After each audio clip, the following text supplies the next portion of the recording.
埋怨没有用，一切靠自己。他说：“哎，进去干嘛？”我说：“我找工作。”他就跟我们妈妈说：“他说你看看你儿子，我养一条狗都比他强多了，你儿子连狗都不如，怎么工作？”然后第二家其实我也去问了门卫，他说不需要，回家吧。然后他很好，他给了我一杯水，然后我把水给喝了，喝了，但是我那个杯子还在手里，对不对？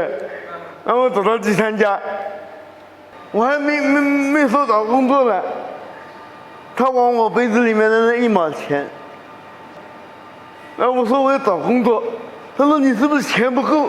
他又给了我1毛钱。我想想，哎呀，我怎么混到这个地步了，是吧？自己每年挣1000多万的话，会不会有点简陋？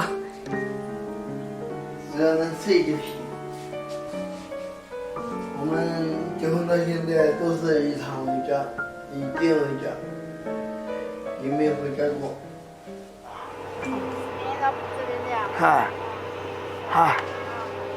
那个，这里是第一步，切完之后，就到这里上胶，上完胶之后，到这里装订。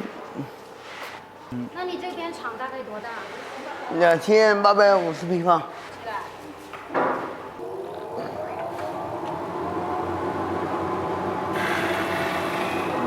我干的行业多了，敲白铁。开报亭，开完报亭再开电话超市，再开网吧，然后再开照相馆。你做这些都挣钱了？都挣钱。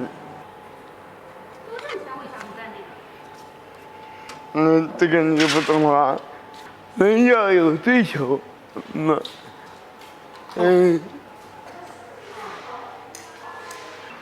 这边的厂基本上都是8个小时吗？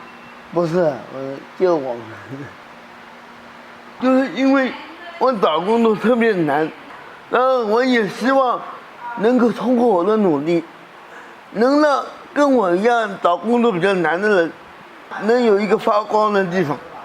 所以你这里面基本上都是一些年纪大的。对，要么就是残疾人。这是什么设计图纸是吧？对，我就是靠画吃饭。画是你自己画的吗？还是？对，我们有师傅，那个师傅是百度。07年我遇到了一个师傅，然后他说：“哎，要不我们2个人合作，搞大吧。”我那个时候投资大概50万左右吧。他说现在没有钱，以后赚了钱，我再补进去。我们合作了大概有1年，因为我把淘宝也交给他，我把做图也教会他，啊，慢慢的呢，他感觉，所以说我没有用了，他帮我慢慢的一个一个功能给他辞掉，然后全部换成他们的亲戚。把我这个人呢，等于架空了，所以说我呢就跟他提出来，我说我不干了啊。他说不干可以啊，不干可以，你可以走啊，但是厂里面的设备都是有我的技术在里面，所以说你不能拿走，如果拿走可以。把它砸掉，当废铁卖废铁，是吧？然后那我想想，算了吧，卖废铁能值几个钱，是吧？算了，哎，就是送给他了，走的当天，他请了几个黑社会过来，他说，你走可以。他说我有精神损失，是吧？你得赔我6万块钱精神损失费。就是我老婆特别恨他，但是我感觉我特别谢谢他。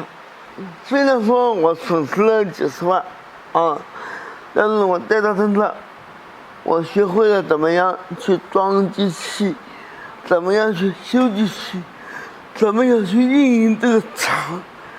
如果没有他的话，我还搞不到那么大的。我们去年一年1300万，今年还没算，今年应该也差不多1300万应该有吧。反正今年没算。这个厂家什么的，都是人家找上门吗？还是你就是跟人家谈？都是人家找上门的。人家找上门，就说明你在业内应该是有名气吧？也不是，是我在业内比较便宜。比较便宜。利润不高，反正也就10几个点呗。这钱都给设备商了。那这台机器就是昨天刚来的，你看，这箱子还在这里。这个就是你说的150几万吗？不是，那这个150几万，那要笑坏地球人了。你虽然说你买了一房子，你能得到多少快乐？我感觉买了这种机器，我能天天快乐。我感觉钱是要给人创造快乐的，而不是说在家里或者存银行的。然后郭德纲也说，这花着的钱才是自己的钱，没有花的钱都不是自己的钱。所以我想把这些钱全部变成自己的钱。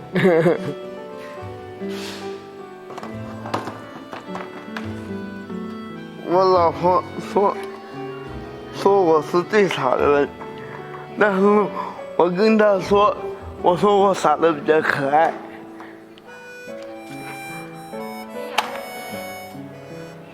我当时说我在摆摊，她在我旁边摆摊，我就用了好多计谋，终于把她给骗上这一摊了。